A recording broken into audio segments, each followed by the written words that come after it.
You've heard the term cancel culture a million times, right? It feels like this brand new thing, something born out of social media. But what if I told you it isn't new at all? What if this idea of publicly canceling someone is a story that's basically as old as civilization itself? Well, let's dig in. First off, let's just get on the same page. When we talk about cancel culture today, this is pretty much what we mean. A group of people, usually online, working together to pull their support for someone or something. It's like a modern day public shaming. And yeah, it's become a huge part of how we talk about, well, everything. But here is the big question. Is this really a new threat? Something that could only happen in our super connected digital world? Or is it just an old story that we've seen play out before, just with different tools and different names? The history books, believe it or not, suggest it's the latter. To find the real roots of this, we have to go way back. I'm not talking about before the internet. I'm talking about all the way back to ancient Athens, the birthplace of democracy. And what's really wild is that this first version of canceling was actually created by the guy known as the father of democracy, Cleisthenes. He called it ostracism. And he didn't design it to crush new ideas, but as a kind of safety valve, a way for the people to protect their new democracy from anyone who got a little too powerful or a little too dangerous. So how did it actually work? Well, it was a surprisingly organized process. Once a year, the citizens would all get together and they'd literally vote by scratching a name onto a piece of broken pottery. If any single person got more than 6,000 votes, poof, they were banished. No trial, no lawyer, just the collective will of the people. And we're not talking about a slap on the wrist here. The punishment was a full decade of exile, 10 years. It was the ultimate political cancellation, a total removal from public life. So yeah, this core idea of a public vote leading to exile, it's definitely not new. And this wasn't just a tool for getting rid of sketchy politicians. Throughout history, we've seen this same kind of social pressure pointed directly at some of the most brilliant, revolutionary thinkers, some of the biggest giants in science.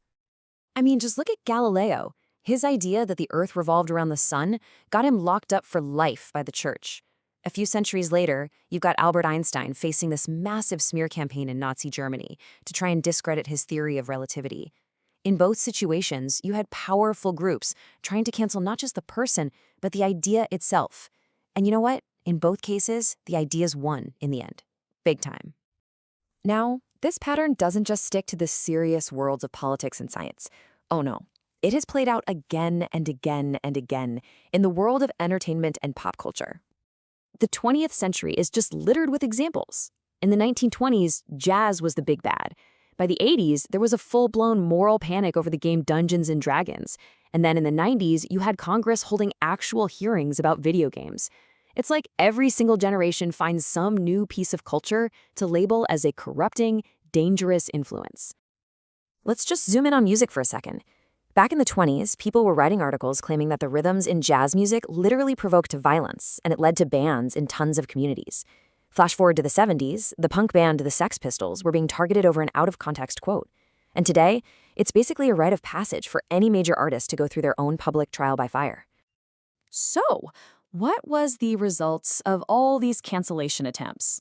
Did they work? Not even close. In fact, it's the opposite. Jazz became this celebrated global art form.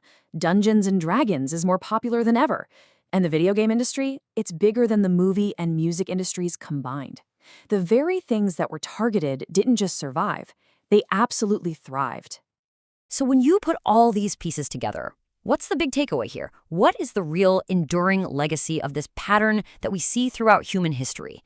Well, it leads to a pretty powerful conclusion. What we're calling cancel culture today isn't some new social media fad. It's a fundamental, consistent part of how human societies have always dealt with change. It's not a bug in our modern system. It's an ancient feature of civilization itself.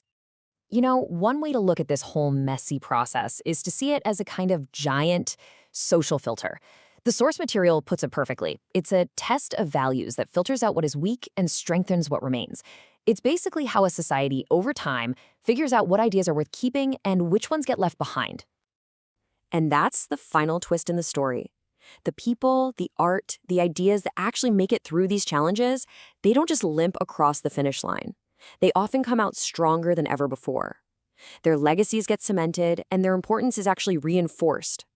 Surviving the attempt to be canceled can become a central part of their strength. Which, of course, leaves us with one last big question to think about. If history really is this giant filter, what are we testing right now? When people look back at our time, at all of our controversies and our debates, which ideas will have been filtered out and which ones will have been made stronger because of the challenge? What is our era going to be remembered for?